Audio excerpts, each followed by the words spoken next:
السلام عليكم ورحمة الله تعالى وبركاته، نتمنى تكونوا بخير وعلى خير ونلقاكم في فيديو في أحسن الأحوال إن شاء الله. كنتلاقاو من جديد في فيديو جديد إن شاء الله، اللي نتمنى ينال الإعجاب نتاعكم وتشوفوا المقادير والطريقة إن شاء الله. وكنقول لكم من هذا المنبر مبروك علينا الفوز على المنتخب التنزاني، وندوزوا المقادير والطريقة إن شاء الله، ونبداو بالصلاة والسلام على سيدنا محمد. اللهم صل وسلم على سيدنا محمد وعلى آله وصحبه وسلم. كما كتشوفوا الوصفة نتاع اليوم هي لي غاليط. هنايا اقترحت عليكم هاد لي غاليط لان كانت عندي الحفله عند ولدي، وكما كتعرفوا كنشوف اغلبيه الناس كل واحد شنو كيصوب، قلت علاش ما نوع لهم شويه ندير لهم لي غاليط مع شي كيكه اولا. هنايا درت له واحد دبلت هنايا المقادير تاع هاد لي غاليط باش انني يبقى لي شويه للدار وشويه نعطيه له يديه معاه للرود.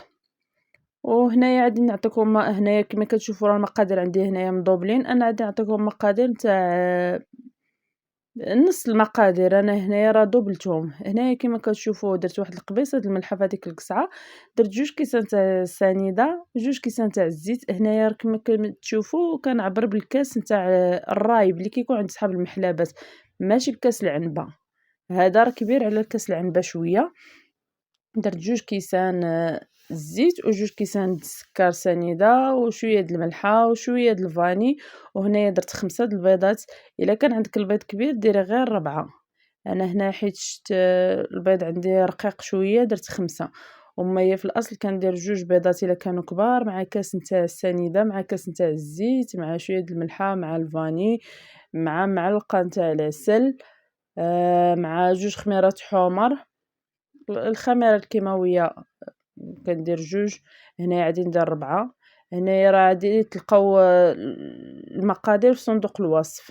هنايا درت شويه د الفاني، غادي نحطهم لكم نتاع عجنه وحده. هنايا راه ضبلت انا المقادير داكشي علاش. صافي غادي نزيد واحد شويه د الفاني اللي عندها السائله اولا بودر اولا الساشيه ديرها، يمكن لك تنسمي باي حاجه عندك. وهنايا في الصراحه كيجي هاد لي غاليط بالمذاق نتاع الحامض، كتجي رائعه. الحامض في هاد لي غاليط كتجي بحال كما كنديروا في مادلين هكا، كتجي في الصراحه كتجي زوينه بالمذاق نتاع الحامض. صافي كنحك هذيك القشره نتاع الحامض، نقشر غير هذيك القشره الصفراء اللي كندير وصافي، وكنخليها لحقاش الا حكيتي حتى ديك القشره البيضاء يغمى لك الحلوه نتاعك دغيا. من الاحسن ديري غير هذيك القشره الصفراء. صافي غادي نحيد داكشي اللي بقى لاصق لي في الحكاكه وعادي ندوز كنخلط. هنايا من الاحسن السنيده شوفوا ديروها تكون رقيقه. من الاحسن أنا دائما كنصحكم في هادشي تاع الحلوه ديروا السنيده رقيقه، او الا كانت عندك غليظه غربليها، ما ديريهاش لحقاش الا درتيها غليظه كتبقى باينه لك في الحلوه وكتبقى بحال اللي كتحرق، بحال الا درتيها في الصابلي ولا كتبقى كتحرق وكتبان لك بحال الحلوه نتاعك منقطه بالكحل. صافي كنبقى كنضربها مزيان. هنا ضربتها غير بيدي، الا بغيتي تضربيها بالباطور ضربيها اولا بالضراب اليدوي اللي كان عاد ضربي به. صافي كنبقى كنحركها حتى كنحس بهذيك السنيده انسجمت مع المقادير كامله. عاد كنبقى نزيد المعلقه نتاع العسل. راه ما ضفتهاش انا من الاول حتى طربت هاد المقادير عاد تفكرت العسل نسيتو. باش كنقول لكم من الاحسن الواحد يحط المقادير كاملين قدامه باش ما ينسى حتى شي حاجه. انا واخا هكاك راه حتى صافي هنا كنت بغيت نزيد الطحين عاد تفكرت باش ان العسل خصني راني ما درتوش. صافي كتزيدي تقريبا هنا حيت 2 عجنات غادي ندير قياس 2 معالق نتاع العسل. ولا اللي بغات تنقص من الحلاوه ما ديرش 2 كيسان كاملين تاع السكر سنيده، اولا تنقص من العسل اللي ما كيبغيش الحلاوه. انا هنا درت قياس 2 معالق كبار تاع سنيد نتاع العسل. صافي وغادي كنبقى نحرك مزيان. انا العسل هذا ماشي شريته، غير هذاك اللي كنصوب في الدار هو اللي باش كنخدم. صافي كنبقى كنحرك هذاك الخليط حتى كينسجم لي داك العسل مع الخليط كامل.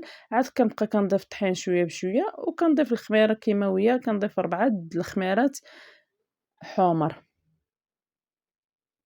صافي كنبقى كنضرب كما كتشوفوا حتى كينسجم الخليط كامل. صافي وكنبقى كنضيف الطحين شويه بشويه. هنايا بعد ما كيكون مغربل عندي الطحين. هنايا الطريقه باش كتخدموا هاد لي غاليط ما تبقاوش ديروا بحال اللي كتعجنوا. دائما كنقولها لكم بقاو ديروا الطحين بشويه بشويه عاد وبقاو تجمعوه برؤوس الأصابع لحقاش ما كيبغيش هاد الشي حتى هاد اللي قالت ما كيبغيش آآ تعجنيه.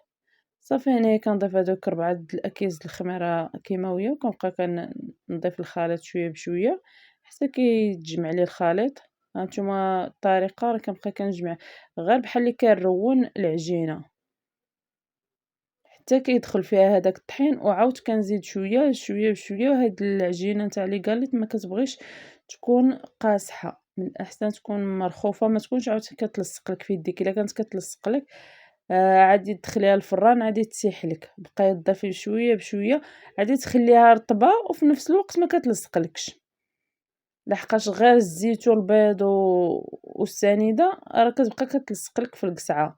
من الأحسن بقاي تضيفي شوية بشوية وما تقسحيهاش بزاف. عينك ميزانك دائما، حنا المغاربة راه معروف علينا عينك ميزانك في الطحين، هذا هو القياس اللي كنقولوا دائما في الطحين. صافي كنبقى كنخلطها ودي بقات كتجمع لي وبقاو تجمعوا من بشويه بشويه، تضيفوا الطحين شويه بشويه حتى كتجمع لكم، ومن بعد كتشكلوها كويرات كيف بغيتو. هانتوما هذا هو القوام تاعها ملي كنجمعها. حاولوا هانتوما كما كتشوفوا ما كتلصقليش في القصعه وكتجي شاده راسها. صافي انا كنبقى كنديرها القياس هنا درتها صغيره ما درتهاش كبيره. هذا زعما في الصراحه حتى اللي بغات تبقى كتدفعها لمال المحلبه او مول الحانوت ولا راه دفعيها لمول الحانوت، ولكن هنايا راه درتها صغيره. هنايا درتها صغيره على حساب كل واحد وحده، ما درتهاش زعما انا اللي بغا يبيعها ولا درتها انا على حساب الدراري نتاع الروض. صافي هنا كديري واحد القياس متوسط لحقاش كتكبر كتزيد تكبر على هاد الحجم اللي درت فيها دابا. هنا غادي تشوفوها من بعد طياب غادي كتكبر. وهنا في الصراحه ما كان بغيتي دهني الطاوه دهنيها، ما بغيتيش راه ما كتلصقش، كطيبيها راه ما كتلصقلكش في الطاوه. صافي كندير هذا هو القياس وكنبقى كنكور حتى كنسالي الكميه اللي عندي. هنايا في الصراحه راه الكميه اللي خرجت لي تقريبا راه 72 حبه. 72 حبه. هنا راه صغرتها شويه وعطاتني 72 حبة. درتيها كبيرة تقدر تخرج لك 50 أولا حتى ل55 أولا 60. أنا هنايا درتها صغيرة وهانتوما عاد تشوفوا راه حتى هاد القياس في الصراحة زعما ما جاتش صغيرة بزاف. هانتوما كما كتشوفوا هنايا وهي مكورة كتبان لكم صغيرة، ولكن من بعد فاش طابت راه جات كبيرة. هنايا كنمشي كندير هنايا كندير غير ما زهر والكاكاو كنديرهم كنخلطو الماء الزهر مع الكاكاو. ما كنديرش بياض البيض، ما كنديرش زعما البيض باش ما يعطينيش حتى ديك الزفوره في سبحان الله. انا ما عنديش مع داك البيض اللي كيكون فوق من الفقاس هذا. كندير غير ماء الزهر والكاكاو صافي وكندهن لهم الوجه. هانتوما كما كتشوفوا بعد ما طابوا، هانتوما كما كتشوفوا راهم كيكبروا ما كيبقاوش صغار كما شفتوهم. وحاولوا ما تخليوهمش في الفران بزاف لحقاش انهم كيبغيو هادو يبقاو رطب وفي نفس الوقت حيت فيهم العسل دغيا كيتحمروا.